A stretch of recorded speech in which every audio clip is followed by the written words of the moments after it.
इस वक्त सलमान अकरम राजा पीटीआई के जो अरकान कौमी और सूबाई असम्बली हैं उनमें से सारे नहीं, लेकिन एक अच्छी खासी तादाद वहाँ पर मौजूद है, जिसमें केपीके के लोग भी हैं, पंजाब के लोग भी हैं, मरकज़ी क़यादत के भी हैं, और वो भी इस धरने में मौजूद हैं क्योंकि कल ऑफिशियल कॉल दी गई थी।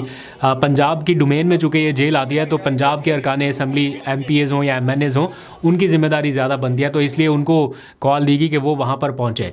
जो केपीके की क़यादत है उनके लिए चूँकि जुमेरात का दिन है तो अक्सर लोग कन्फ्यूज़ हो जाते हैं कि अलीमा खान वहाँ पर है तो वज़ीर आला सुहेल अफरीदी कहाँ पर है। एक्चुअली ये दोनों अलग अलग दिनों के लिए डिवाइड किया गया है। अलीमा खान पहुँचती हैं मंगल के दिन, चूँकि ये फैमिली और लॉयर्स की मुलाकात का दिन है, और दोस्तों का या सियासी रुफ़का की मुलाकात जो है वो जुमेरात के दिन होती है। ऑल दो के हुई कभी नहीं है।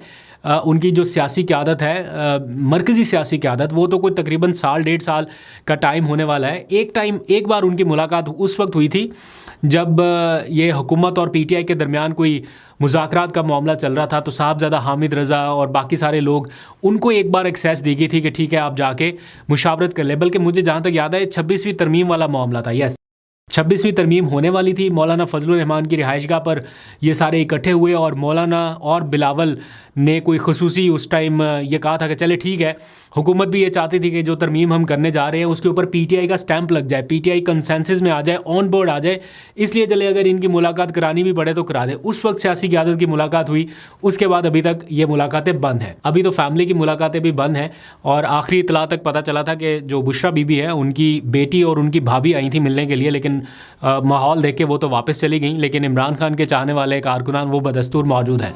इस सिचुएशन का ज़रा आप अंदाज़ा करें कि बहन बैठी हुई है जेल के बाहर, भाई जेल के अंदर है, और कोई ज़्यादा फासला भी नहीं है, मुलाकात नहीं हो पा रही। तो इस सारे माहौल में ये मुलाकातों में रुकावटें पैदा करना, क्या ये तलखियों को बढ़ाएगा या कम करेगा, ये फ़ैसला आप पर छोड़ते हैं, और जो साहिब इक़्तिदार है वो बेहतर समझ सकते हैं।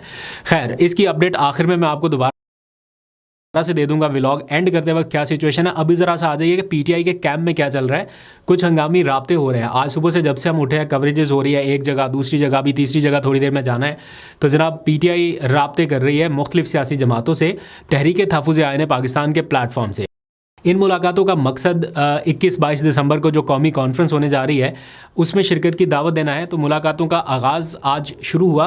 कौमी वतन पार्टी के रहनुमाओं से मिलने के साथ वहाँ पर मुलाकात हुई, उनको दावत दी गई।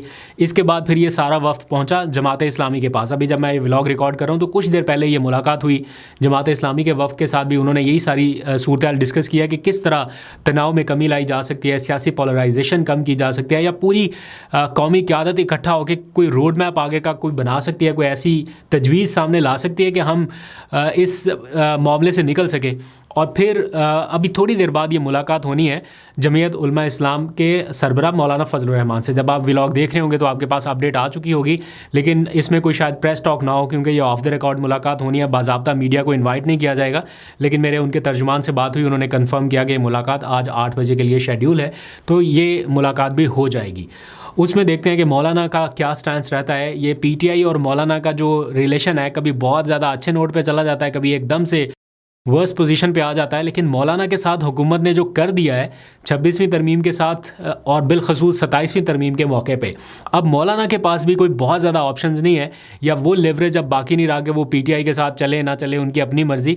अब अगर उन्हें स्ट्रॉन्ग अपोजिशन करनी है तो पीटीआई के साथ अब उन्हें भी चलना पड़ेगा। एक टाइम था सिर्फ पीटीआई की मजबूरी थी मौलाना के साथ चलना, और मौलाना बहुत कंफर्टेबल पोजीशन में थे कि जनाब वो हुक्मरान इत्तेहाद के साथ भी इन लाइन है, हर क्वार्टर में उनकी सुनी जा रही है। तो वो पीटीआई एक मजलूम सी पार्टी इस टाइम बनी हुई, तो उसके साथ वो चल के क्या फ़ायदा लें। लेकिन इस टाइम उनके अपने साथ जो हो चुका, वो बार बार उनके रहनुमा आके टीवी पे बयान देते हैं कि मौलाना के साथ धोखा हो गया। मौलाना समझते हैं कि उनके साथ धोखा हुआ, तो मोमिन एक सुराग से बार बार नहीं डसा जाता, लेकिन मौलाना के साथ ये बार बार हो रहा है। तो इसलिए अब शायद वो पीटीआई के साथ अपनी कोई स्ट्रैटेजी इन लाइन करें। बहरहाल उनका किरदार इसलिए भी अहम है कि अगर वो कोई संजीदा किस्म के नुकात के ऊपर इत्तेफाक करते हैं पीटीआई की क़यादत के साथ बैठ के, महमूद अचकज़ई के साथ बैठ के, तो शायद कोई ऐसा रोड मैप आगे के लिए दे सकें कि हम सारे बहसीत कौम इस हैजानी कैफियत से निकल सकें। अल्लाह करे ऐसा हो, अमन अमान के साथ ये सिचुएशन ऐसे हैंडल हो जाए। अच्छा जी, अब आ जाइए ज़रा एक मैंने कल के व्लॉग में ज़रा सा डिस्कस किया था। मैंने आपको बताया था कि खैबर पख्तूनख्वा में डेरा इस्माइल ख़ान ज़िला है और तहसील पहाड़पुर है। मैंने कल जगह का एग्जैक्ट नाम नहीं बताया था। वहाँ पे कुछ लोगों को पानी की अशद ज़रूरत है। वहाँ पे ट्यूबवेल के ज़रिए हो या जैसे भी हो, वो लोग बहुत तरसे हुए हैं पानी की इस ज़रूरत को, और बता रहे थे कि कोई 20-25 साल से वो जब से उन्होंने आंख खोली है इसी तरह से वो देख रहे हैं अपने मामलात को। चाहे वो पुरानी हुकूमतें आई हों या नई हुकूमत आई हो, तो वो उनका मामला हल नहीं हो सका। मैंने ये क्लिप्स जो हैं ये हुकूमती शख्सियात को भी भेजने हैं ताकि अगर वो अपने तौर पे कुछ कर सकें तो ज़रूर करें। लेकिन शुक्रगुज़ार हूँ आप लोगों का, देखने वालों का, कि आप में से बहुत सारे लोगों ने कमेंट्स भी किए, पर्सनल इनबॉक्स में कांटेक्ट भी किया कि जनाब हम विलिंग हैं ट्यूबवेल लगवा के देने के लिए, और हमें कॉन्टैक्ट नंबर या कोई रब्ता नंबर दीजिए। तो मैं अमूमन इन चीज़ों में बड़ा मोहतात रहता हूँ, क्योंकि ज़ाहिर बात है लोग चाहते हैं कि मदद करना खुशी से, लेकिन वो समटाइम्स कुछ चीज़ें गड़बड़ भी हो जाती हैं। लेकिन ये मुझे जेन्युइन केस लग रहा है, तो मैं एग्जैक्ट स्क्रीनशॉट और उनका नंबर और एड्रेस यहाँ पे दिखा रहा हूँ आपको।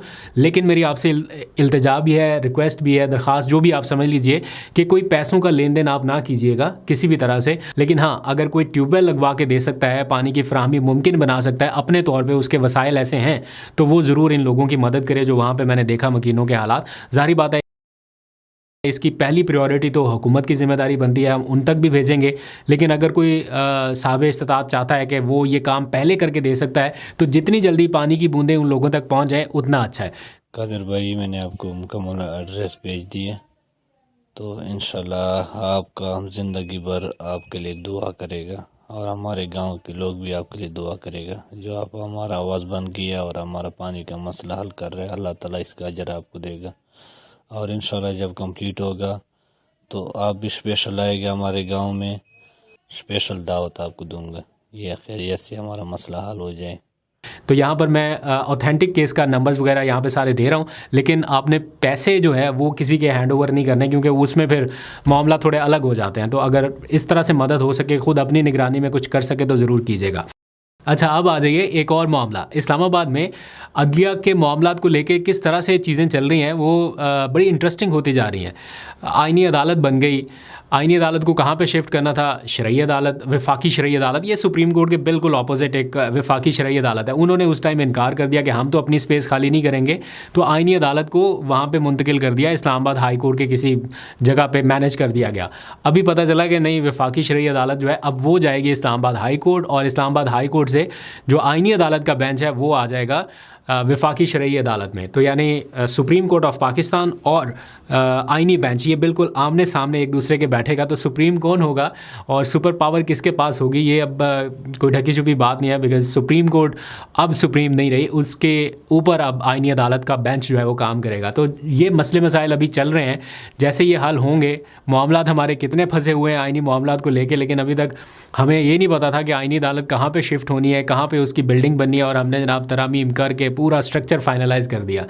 तो जल्दी से ये सारा कुछ हो जाए तो फिर देखते हैं आईनी अदालत क्या करती है। सुना है काफ़ी मुकदमात उन्होंने निपटाए हैं, लेकिन कोई जजमेंट जो है वो अभी तक नहीं आ सकी उनकी तहरीरी तौर पे। तो पीटीआई को भी इन्हीं अदालतों में पेश होना है, बहुत सारे आईनी मामलात हैं। तो अभी पीटीआई में भी क्लैरिटी नहीं है कि वो इन अदालतों में पेश होगी भी या नहीं होगी, लेकिन अल्टीमेटली चूँकि अदालत बन गई है, उनके केसेस इन अदालतों में आने अगर नहीं जाएंगे तो वो मामला लटका रहेगा। जाएंगे तो भी उनको खौफ है या उनको ये ख़दशा है कि हमें इंसाफ नहीं मिलेगा। तो बहुत सारी ऐसी चीज़ें चल रही हैं। तो ये सारा कुछ स्मूथ तब हो सकता है जब मुल्क में पोलराइजेशन कम हो, ये आईनी खींचातानी जो है मुकदमात की और मामलात की ये थोड़ी सी कम हो, सब अपनी अपनी डोमेन में रह के बेहतरी के लिए काम करें, तो ये इनकी ज़रूरत ही शायद ना पड़े कि इतने मसाइल ही ना हो कि जनाब हमें आईनी अदालतों में हर दूसरे दिन जाना पड़े। सारे अवाम को इंसाफ देने के लिए, लोगों को इंसाफ देने के लिए काम करें। तो ये सारी सिचुएशन है।